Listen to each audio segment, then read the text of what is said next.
Pessoal, olá de novo, né? Dando continuidade aqui às nossas aulas de revisão, tá? Vamos falar um pouquinho sobre as variações da primeira lei de Mendel, né? Então, o que isso significa?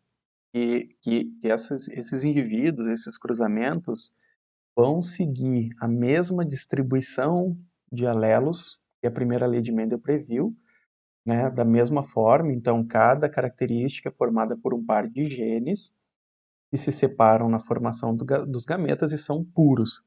Porém, nestas variações aqui, nós teremos proporções, ou porção fenotípica, proporção fenotípica diferente do que aquilo que nós tínhamos, né, do que aquela proporção fenotípica de 3:1 que nós havíamos visto na última aula, tá? Então, só para exemplificar aqui, né? Então, voltando, nós tínhamos na última aula visto que a proporção fenotípica, então, do cruzamento, do parental, dos dois parentais puros, nós obtínhamos em F1 100% de indivíduos híbridos, e ao cruzarmos estes indivíduos híbridos, nós obtínhamos então a proporção aqui de F2, né, da geração filial 2, aquela proporção fenotípica de 3 indivíduos com o fenótipo dominante para um indivíduo com o fenótipo recessivo. Então, mas nem todas as características seguem esta mesma proporção fenotípica da primeira lei de Mendel, tá? Então, aqui, como primeiro exemplo, né, dessa variação, tá? Nós teremos aqui a ausência de dominância, tá? O que isso significa? Significa que não teremos um alelo dominante. Quer dizer que as características vão se misturar, então, quando combinadas. Então, por exemplo, né, existe a flor maravilha, tá? Que ela pode ter 3 fenótipos. Ela pode ter o fenótipo de flor com pétalas brancas, flores com pétalas vermelhas. E esses fenótipos são puros. Ao cruzar estes indivíduos, nós obtemos indivíduos com pétalas rosas, certo? Então, se a gente pega aqui os indivíduos parentais que são puros e cruzamos eles, nós obtemos em F1 indivíduos com flores rosas. Ao cruzar indivíduos da geração filial 1, ou seja, indivíduos híbridos rosas, nós obtemos em F2 todas as proporções fenotípicas possíveis, ou seja, indivíduos com pétalas vermelhas, indivíduos com pétalas brancas e indivíduos com pétalas rosas, tá? Mas como que acontece isso? Vamos lá. Se os indivíduos brancos e vermelhos são puros e não tem ausência de dominância, a gente pode dizer então que este indivíduo aqui vai possuir o genótipo B, né? O gene, vamos dizer então aqui que o gene B codifica a coloração branca e o gene V a coloração vermelha, certo?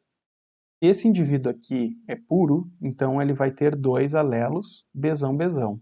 E este indivíduo aqui, 2 alelos Vzão-Vzão, tá? Porque são puros. Ao cruzar estes indivíduos, nós obtemos indivíduos rosas. Lembrando que na F1 são indivíduos, né, sempre indivíduos híbridos. Por quê? Porque este indivíduo branco aqui só pode doar um Bzão. E este indivíduo vermelho aqui só pode doar um Vzão. Então, significa que em F1 nós teremos 100% dos indivíduos híbridos. Bzão, Vzão. Então, vamos fazer aqui o chiqueirinho, né, para que vocês entendam dos indivíduos parentais. A gente considera o primeiro quadrante e vamos colocar aqui os alelos do indivíduo branco aqui em cima e do indivíduo vermelho aqui do lado, certo? Então vamos lá, quais os alelos do indivíduo branco? Bzão e Bzão. E do indivíduo vermelho? Bzão e Vzão. Ao cruzarmos, nós teremos aqui Bzão com Vzão, Bzão com Vzão. Bzão com Vzão e Bzão com Vzão.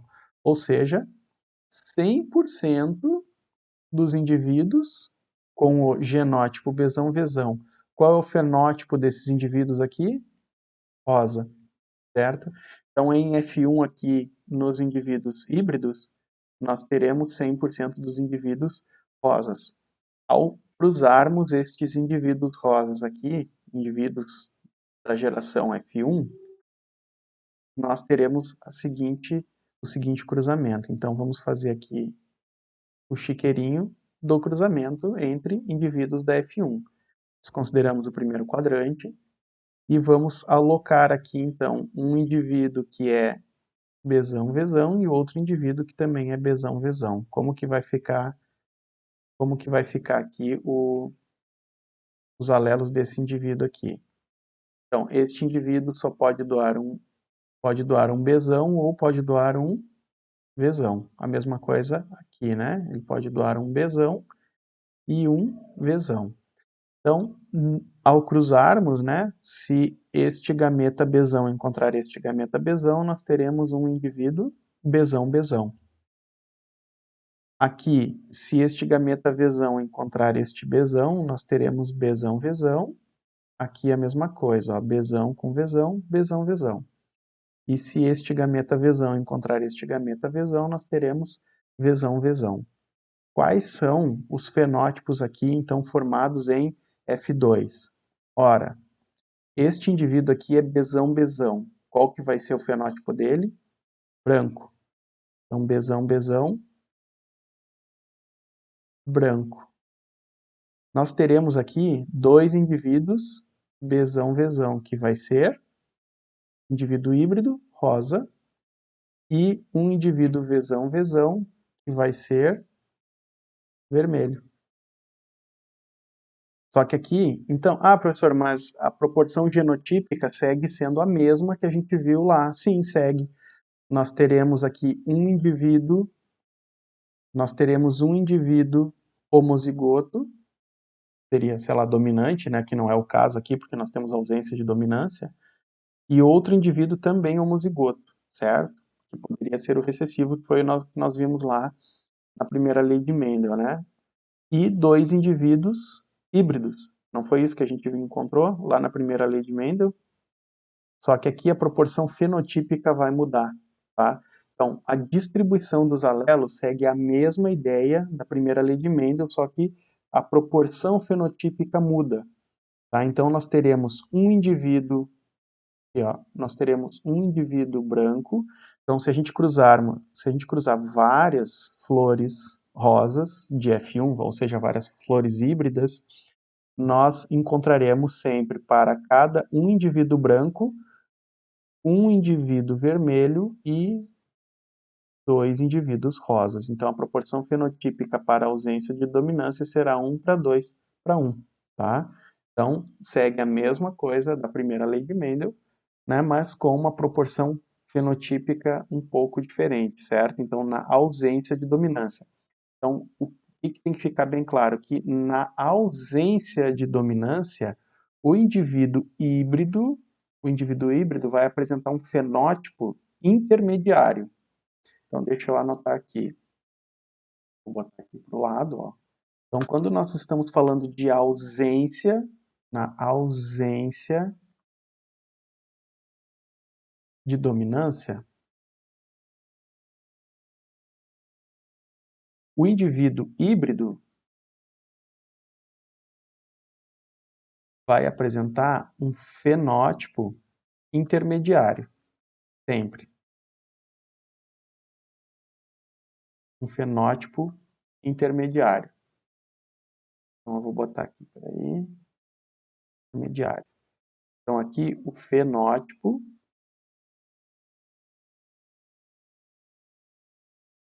na ausência de dominância, o fenótipo será intermediário. Por quê? Porque nós temos uma outra situação que é a codominância. Ou seja, os dois alelos envolvidos são dominantes, tá? Então, nós temos o exemplo aqui dessa raça de gado, o Shorton, né? Em que nós teremos a dominância dos dois alelos. O que que isso significa? Na geração parental, ou seja, puros, nós teremos indivíduos homozigotos, certo? Então, este indivíduo apresenta pelagem branca. Então, nós vamos ter de novo, né, conforme a primeira lei de Mendel, deixa eu botar aqui, 2 alelos envolvidos. Então, eu vou botar aqui que Bzão é para pelagem branca e Vzão para pelagem vermelha. Parecido com o das flores, certo? O exemplo das flores. Então, esse indivíduo, se é puro da geração parental, então ele será Bzão, Bzão, e esse indivíduo será Vzão, Vzão, certo? Ao cruzarmos esse indivíduo, como os 2 alelos são dominantes, então este aqui vai doar um Bzão e este vai doar um Vzão. Como os 2 alelos são dominantes, o fenótipo apresentado aqui será os 2. Então, ele não vai ter um fenótipo intermediário. Esse indivíduo vai ter os 2 fenótipos, ou seja, ele vai ser rosílio. Então, vejam que ele apresenta o fenótipo branco e o fenótipo vermelho, certo? Então, esse indivíduo vai apresentar os 2 fenótipos. Ah, professor, mas se a gente cruzar 2 indivíduos rosílios, né, 2 indivíduos que são híbridos, Bzão, Vzão com Bzão, Vzão, qual que vai ser o resultado? Bom, o resultado vai ser, em F2, um indivíduo Bzão, Bzão, um indivíduo Vzão, Vzão e 2 indivíduos Bzão, Vzão. Deixa eu apagar aqui para fazer melhor. Então, aqui, de novo. Um Vzão... opa, eu coloquei aqui. Deixa eu apagar para fazer direitinho. Esse aqui é branco, esse aqui é vermelho, certo? Pelagem vermelha. Então, nós vamos ter um indivíduo Vzão, Vzão, um Bzão, Bzão e 2 indivíduos rosílios híbridos, né? Bzão, Vzão. Da onde, professor? Da onde sai isso?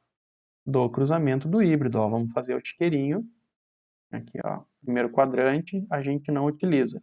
Então, este indivíduo, digamos que o macho, quais alelos eles podem doar? Um alelo Bzão e um alelo Vzão. E este aqui, mesma coisa, ó, pode doar um Bzão e um Vzão. Então, vamos colocar aqui um Bzão e um Vzão, um Bzão e um Vzão. Então, ao cruzarmos aqui, ó, Bzão com Bzão, teremos Bzão, Bzão. Bzão com Vzão, teremos Bzão, Vzão. Bzão com Vzão, Bzão, Vzão. E Vzão com Vzão, Vzão, Vzão. Então, nós teremos, ó, vejam, um indivíduo branco, 2 indivíduos rosílios e um indivíduo vermelho, que é a proporção fenotípica semelhante ao que nós encontramos lá para a ausência de dominância, tá? Então, nós teremos 3 fenótipos. Então, nós teremos em F2 3 fenótipos possíveis. Quantos genótipos? 3 também. Ó, um genótipo Vzão, Vzão, um genótipo Bzão, Vzão e um genótipo Bzão, Bzão. Quantos alelos? 2. Nós estamos trabalhando com 2 alelos. Um alelo Bzão que vai codificar a cor branca, um alelo Vzão que vai codificar a cor vermelha. Para o indivíduo ser vermelho, ele tem que ter os 2 Vzão. Para o indivíduo ser branco, ele tem que ter os 2 Bzão. Se ele for híbrido, os 2 alelos se expressam. Por isso que é codominância. Os 2 alelos são dominantes. Então, vamos lá. Que nem a gente anotou para ausência de dominância. Então, só lembrando aqui, ó, que na ausência de dominância, o híbrido vai apresentar um fenótipo intermediário. Já na codominância, o híbrido vai apresentar um fenótipo misto, ou seja, vai apresentar os 2 fenótipos. Então, o fenótipo do híbrido ele é misto, ok?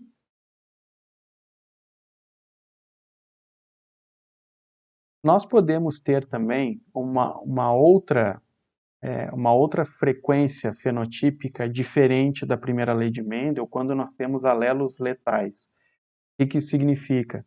Significa que quando um indivíduo apresenta esse alelo letal, né, ele acaba morrendo, né, em características, em situações específicas. Então, por exemplo, tá, a coloração da pelagem de ratos, tá, apresenta um alelo letal, onde o alelo azão determina a pelagem amarela. Vou botar aqui pelo amarelo. E o alelo azinho, pelagem preta.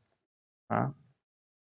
Então, teoricamente, estes indivíduos amarelos aqui, né, porque a gente não está determinando se eles são parentais, né, mas parece ser, né, mas não, tá? O que acontece aqui? Quando indivíduos possuem dois alelos azão, eles acabam morrendo, tá? Morrem no útero, certo? Então, sempre ratos de pelagem amarela serão heterozigotos, serão híbridos, certo? Por que ele é amarelo? Porque tem um azão. Mas por que ele não pode ser azão-azão? Porque este alelo, quando ele aparece em dose dupla, o indivíduo acaba morrendo, certo? Por que isso acontece? Desculpem. Por que isso acontece, professor? Bom, é possível que a interação entre esses dois alelos levem a deformações no indivíduo que o incapacitem, né, para sobreviver, certo? Então, existem outros tipos de alelos letais, tá, que eu já vou comentar.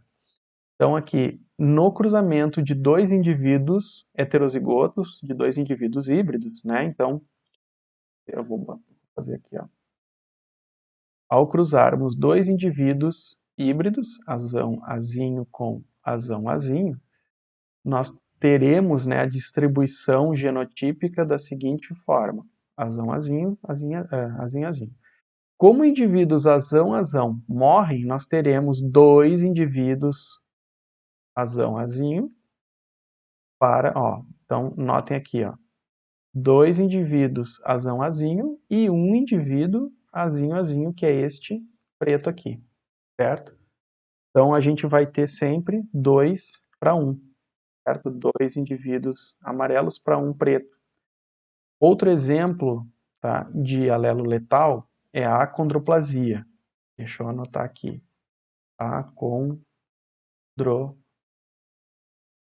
Acondroplasia, tá? A acondroplasia é o nanismo, certo? Aquele nanismo mais clássico, certo? O nanismo comum, simples, tá? Na acondroplasia, o alelo também é uma característica condicionada por dois alelos, tá? E também o nanismo ele é condicionado por um alelo dominante. Então, desão, o indivíduo é anão ou acondroplásico, certo? Tem acondroplasia e desinho, o indivíduo tem o tamanho normal. O que acontece? Este desão aqui, ele é um alelo letal. O que isso significa? Que indivíduos que são desão-desão acabam morrendo ou nem nascendo, certo? Então eles não se desenvolvem. Então eles, deixa eu botar aqui letal, tá? Eles nem nascem, certo? Então indivíduos desão-desão morrem. Então todos os indivíduos que são acondroplásicos, que são anões, são desão-desinho. Então, professor, quer dizer que tem chance de um casal de anões ter um filho normal? Tem, porque se o casal, os dois são anões, então necessariamente eles são híbridos, desão-desinho, desão-desinho. Se nós fizermos o cruzamento, qual é a chance de um indivíduo, de um filho ser normal? Desão-desinho com desão-desinho. Vamos fazer o quadro aqui, ó. Desão-desinho, desão-desinho. Então aqui a gente pode ter desão-desão, desão-desinho, desão-desinho e desinho-desinho. Ó, o que acontece? Desão-desão não nasce, né? A gente descarta esta possibilidade aqui. Então a gente pode ter aqui dois indivíduos que podem ser anões para um indivíduo, né, já que desinho é uma característica recessiva para indivíduos normais, né? Então aqui nós teremos uma chance em duas, desculpe, já estou me adiantando aqui, em probabilidade, tá? Então, nós podemos ter 2 indivíduos anões para um indivíduo normal. Então, a proporção de 2 para 1. Qual que é a chance deste cruzamento aqui? Quantas possibilidades nós temos aqui? Ó? Qual que é o total de possibilidades? Tá? Eu já estou adiantando um pouquinho. 1, 2, 3 possibilidades, certo? Então, nós temos 3 possibilidades. Destas 3, quantas sairia um indivíduo normal? 1. Então, 1/3 é a probabilidade de um cruzamento entre duas pessoas que têm achondroplasia de ter um filho normal, né, de estatura normal, não achondroplásico. E qual que é a possibilidade de ter um filho anão? Então, temos total de 3 possibilidades. Dessas 3, quantas seriam achondroplásico? 2. Então, 2/3, né, de ter um filho achondroplásico, certo? Então, a gente já está trabalhando aqui, eu já estou comentando com vocês um pouquinho sobre probabilidade. Então, deste quadro aqui, cada um desses quadros aqui representa 25%. Por que que a gente não considerou este aqui, o desão-desão? Porque o indivíduo morre, por isso que a gente não está considerando. Se ele fosse viável, nós consideraríamos, tá? Mas a gente vai falar sobre proporção fenotípica mais adiante, certo?